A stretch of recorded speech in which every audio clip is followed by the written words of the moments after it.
मैं रावण हूँ, दशानन। 10 सिर हैं मेरे, 10 दिशाओं पर मेरा राज है। स्वर्ग के देवता मेरी सभा में थरथराते हैं, ऋषि मुनि मेरी छाया से भी डरते हैं। मैंने मृत्यु को बंदी बनाया और काल को रोक दिया। हे नारायण, हे पालक, मैं धरती हूँ, तुम्हारी सृष्टि की जननी, जिसे सींचा अपने रक्त से वो मानव आज मुझे ही काट रहा है। मेरे आंचल को आग लगाई जा रही है। हे विष्णु, क्या यही था मेरा भाग्य? क्या अब भी तुम चुप रहोगे? मैं जन्म लूंगा एक मानव रूप में। मैं देख रहा हूँ सब कुछ। जब जब धर्म की हानि होती है और अधर्म बढ़ता है, तब तब मैं अवतरित होता हूँ।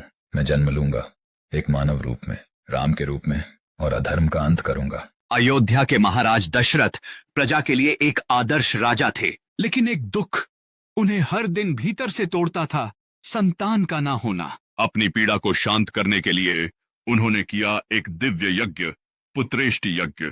यज्ञ की अग्नि से उठा एक दिव्य पुरुष। राजा दशरथ ने यज्ञ किया पुत्र की कामना में, और फिर अग्निदेव प्रकट हुए यज्ञ कुंड की ज्वाला से। हाथों में था अमृत, भाग्य बदलने वाला प्रसाद। स्वर्ण थाली में रखी वो खीर ईश्वर की सीधी देन थी। अग्निदेव ने कहा, इसे अपनी रानियों को दो, तुम्हारा वंश चल पड़ेगा और स्वयं नारायण तुम्हारे घर जन्म लेंगे। राजमहल में फिर बजी शंखनाद की ध्वनि और देवताओं ने आकाश से पुष्प वर्षा की, और फिर जन्म हुआ मर्यादा पुरुषोत्तम राम का, जिनकी आंखों में करुणा थी, हृदय में धर्म और जीवन में मर्यादा। राम सिर्फ एक राजा नहीं, एक आदर्श, एक युग, एक संकल्प। अयोध्या के राजकुमार धनुष उठा चुके थे। राम मर्यादा का प्रतीक, लक्ष्मण भक्ति का उदाहरण। अब वे राजमहल नहीं, धर्म की रक्षा के लिए वन की ओर बढ़ चले थे। राम और लक्ष्मण धर्म के मार्ग पर चल पड़े। जहां राह थी कठिन, पर साथ था सत्य। अब प्रारंभ हुई थी एक ऐसी यात्रा जो युगों तक प्रेरणा बनेगी। वन की गहराइयों में फैला था ताड़का का आतंक।